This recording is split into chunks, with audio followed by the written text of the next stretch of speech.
I live in the three tall buildings. They call it the triple towers. It's three buildings connected to each other. I know the block so well, so I walk with my friends and stuff, and we know every day so well. Well, how well I know the neighborhood. I've been living here for 20 my whole 20 years. I live in the tall buildings, as Red Hook would call it the backyard. It's just certain areas that people might not know about, and I would. Red Hook is the second largest public housing development in New York City. Many of the buildings in the development have missing letters and numbers and are blocked by scaffolds. This might not seem to be a major issue to residents and other members of the community, but for the paramedics, firefighters, police, and other emergency responders, this is becoming a major issue. For emergency workers, a few seconds can determine a life or death situation. Not being able to identify the exact building where the emergency is taking place takes away from their response time.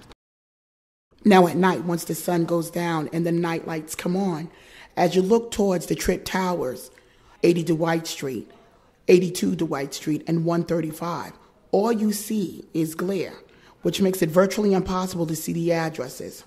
In Red Hook, the second largest housing project in New York City, all EMS workers have extended estimated times of arrival because of failure to find addresses and cross streets in a timely manner, resulting in further injury and worsening conditions of patients that need immediate care.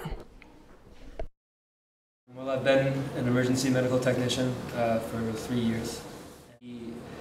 We're dispatched to a job. It began as an asthma attack, and it was for a pediatric, for a child, 11 years old, and we could not find the address. And we had maps of the area, but it was dark outside, it was pouring rain, and we could barely see the street signs. We got back to the hospital, and he died.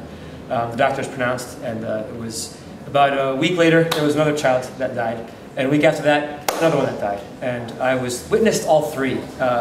Two of them I responded to, and one of them I was there and helped do CPR when they got to the hospital. And it was about a month or two before I realized,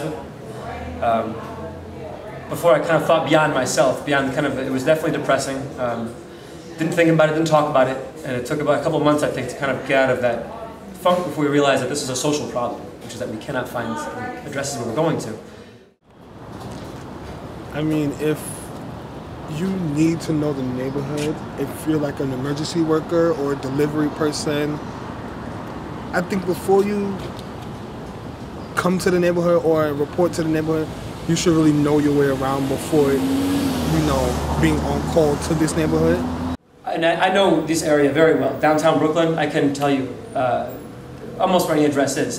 But in an emergency situation, you still need to know where the addresses are. It helps to know exactly when you're seeing on the side of the street to see the numbers of the building, because all these things are going on when you're trying to respond to a job, especially in an emergency. I really don't think it matters how well you know the neighborhood.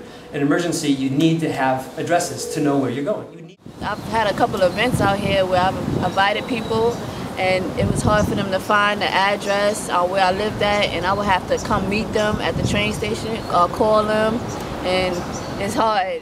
Of all the things that you're worried about when you call 911, the last thing you ever want to be worried about is, can the EMS workers even find where I live? I think that if emergency workers are called to Red Hook, lights should be on top of the numbers instead of under, so the emergency workers actually get a clear view of what building number it is. And if the building don't have a number, it could be a matter of life and death.